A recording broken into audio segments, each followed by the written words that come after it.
ईश्वरपूरचे नगराध्यक्ष मलगुंडे अपात्र अतिक्रमण प्रकरणी जिल्हाधिकाऱ्यांचा निर्णय. आमदार जयंत पाटील यांना धक्का.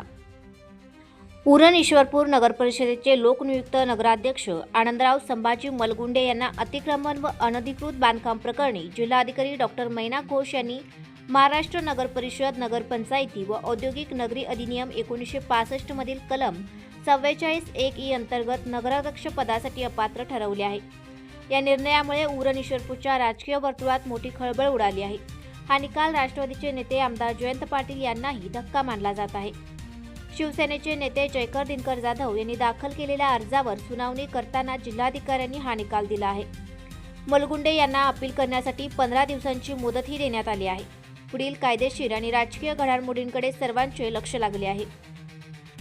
तक्रारदार जाधव यांनी सादर केलेली संबंधित कागदपत्रे, 7-12 उतारे, फेरफार नोंदी, नकाशे, भू अभिलेख विभागाचा अभिप्राय तसेच इतर पुराव्यांचे परीक्षण करून जिल्हाधिकाऱ्यांनी हा निकाल दिला आहे. मिळकतींमध्ये पेठ सांगली राज्य महामार्गालगत अतिक्रमण करून बेकायदेशीर व अनधिकृत बांधकाम करण्यात आल्याचा निष्कर्ष आदेशात नोंदवण्यात आला आहे. तक्रारदार जाधव यांनी 28 एप्रिल 2026 रोजी जिल्हाधिकाऱ्यांच्याकडे केलेल्या तक्रार अर्जात नगराध्यक्ष आनंदराव मलगुंडे यांनी पेठ सांगली रस्त्यावर अतिक्रमण केल्याची तक्रार केली होती. पालिका निवडणुकीवेळी शपथपत्रात त्यांनी ही माहिती लपवल्याचा आरोप करत मलगुंडे यांचे नगराध्यक्षपद रद्द करावे तसेच त्यांच्या कार्यकाळात पालिकेत झालेले ठरावही रद्द करावेत अशी मागणी केली होती. या अर्जावर निकाल देताना जिल्हाधिकाऱ्यांनी हा निकाल दिला आहे.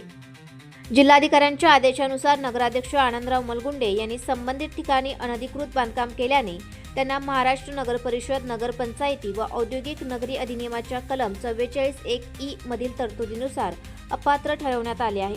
तसेच हा आदेश मान्य नसल्यास आदेश प्राप्त झाल्यापासून 15 दिवसांच्या आत राज्य शासनाकडे अपील दाखल करण्याची मुभा देण्यात आली आहे.